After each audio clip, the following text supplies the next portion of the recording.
তিস্তা নদীর ভাঙন রোধে কার্যকর ব্যবস্থা নিতে রংপুরে পানি উন্নয়ন বোর্ড অফিস ঘেরাও কর্মসূচি পালন করেছেন ক্ষতিগ্রস্তরা।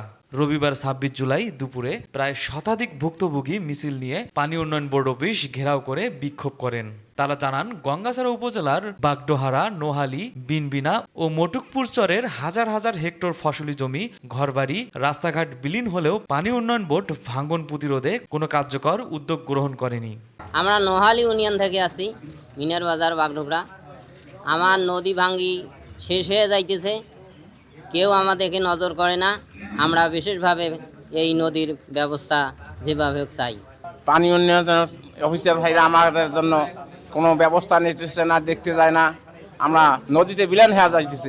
আমরা সেই অফিসার ভাইদের কাছে আমরা এই তিস্তা নদীর কিছু কাজ উন্নয়ন করার চাই। বাইক ভাঙলাম, হ্যাঁ ভাঙলাম, ফির ভাঙা ফির বাইক নড়াই, এইরকম করিয়া বাচ্চাবার ভাঙছি। পানি উন্নয়ন বোর্ডকে জানান দিতে যে আপনারা পানি উন্নয়ন বোর্ড না, আপনারা পকেট উন্নয়ন বোর্ড। আপনারা নিজেদের পকেট ভারী করতেছেন, নিজেদের মধ্যে আপনারা ঠিকাদার নিয়োগ করে নিজেদের মধ্যে আপনারা চুরি চামারি, লুটপাট, দুর্নীতির মধ্যে আছেন।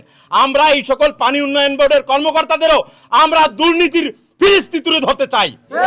তাদের প্রত্যেকের ব্যাংক ব্যালেন্স এবং প্রত্যেকের আমরা সম্পদের হিসাব চাই। কয়েকটাতে প্রায় 40 থেকে 45টা বাড়ি কয়েকদিনের মধ্যে বিলীন হয়ে গেল।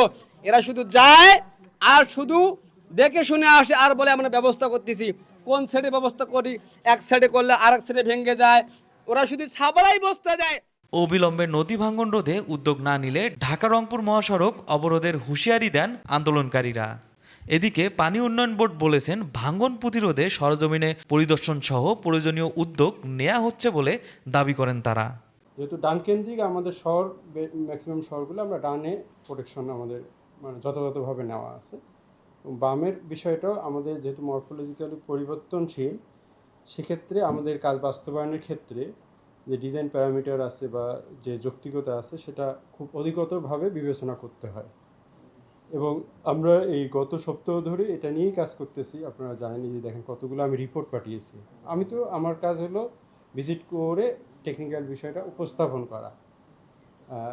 রিপোর্ট পাঠিয়েছি এবং এর যৌক্তিকতা বা তারপরও যেহেতু জনবসতিপূর্ণ এলাকা এবং মানুষের জানমালের স্বার্থে আমরা অলরেডি কিন্তু যে মিনার বাজার যেটা দেখবেন যে একটা ক্রস বাঁধ ওনারা বালি দিয়ে তৈরি করেছে, সেটা রক্ষার্থে আমরা কিন্তু যে অবস্থা দিচ্ছি যে যদিও বালির বাঁধ টেকসই কম, তারপরও আমরা সাপোর্ট দিচ্ছি এই কারণে যেহেতু এখানে মানুষের বাড়িঘর আছে, আপনার জমি অনেক আবাদি জমি আছে, সেটা আমরা চেষ্টা করতে। কিন্তু ব্যাংক বরাবর আসলে অনেক লেন ধরে প্যারাডাইম শিফটিং হচ্ছে, ভাঙন একটু করে করে ঢুকতেছে। এই হিউজ লেন্থে আসলে কাজ করে টিকানো এবং এর যে পরিমাণ বরাদ্দ প্রয়োজন সেটা আমাদের প্রাপ্তিটার ডিফিকাল্ট আছে, কারণ এই পরিমাণ বরাদ্দ আমাদের তো লিমিটেশন আছে।